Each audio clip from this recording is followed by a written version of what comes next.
তাতে রেখা পাত্রের এমপি হওয়া শুধু সময়ের অপেক্ষা। সন্দেশখালী থেকে ভারতীয় জনতা পার্টি ৭,০০০ লিড নিয়েছে। বসিরহাট আসন আমরা জিততে পারিনি, তার কারণ মুসলমান ভোট সেখানে প্রায় ৬০%-এর কাছাকাছি বসিরহাট লোকসভায়, এবং সেখানে বহু জায়গায় যেখানে হিন্দুরা সংখ্যালঘু, মিনাখা, বাদুড়িয়া, হাড়োয়া, বসিরহাট, সেখানে হিন্দুদের ভোট দিতে যেতে দেওয়া হয়নি, হয় না। কিন্তু সন্দেশখালী আমরা জিতেছি ৭,০০০-এ।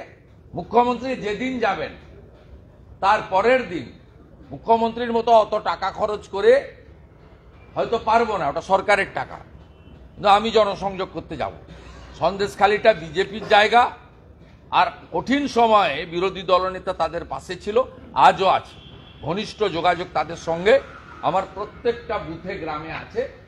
সন্দেশখালী মমতা ব্যানার্জির কোনো লাভ হবে না আপনি যদি সেখানকার হিন্দু পরিবারগুলোকে, জনজাতি পরিবারগুলোকে ১ কোটি টাকা করে দেন। অভাব আছে, নিয়ে নিতে পারে, সরকারি টাকা আপনি অ্যাকাউন্ট ট্রান্সফার করে দিতে পারেন। আপনি শুনে রাখুন, মমতা ব্যানার্জি, সন্দেশখালীর কোনো হিন্দু, বিশেষ করে তফসিলিরা এবং জনজাতিরা, তারা আপনাকে ভোট দেবে না। আপনাকে ভোট দেবে পিঠা তৈরি করা শেখ শাহজাহান এবং তার কোম্পানি। আমরা ৭,০০০ ভোটে এগিয়ে আছি, আগামী দিনে আরো বেশি ভোটে আমরা জিতব। এবং যে মামলা চলছে হাইকোর্টে রেখা পাত্রের, তাতে রেখা পাত্রের এমপি হওয়া শুধু সময়ের অপেক্ষা।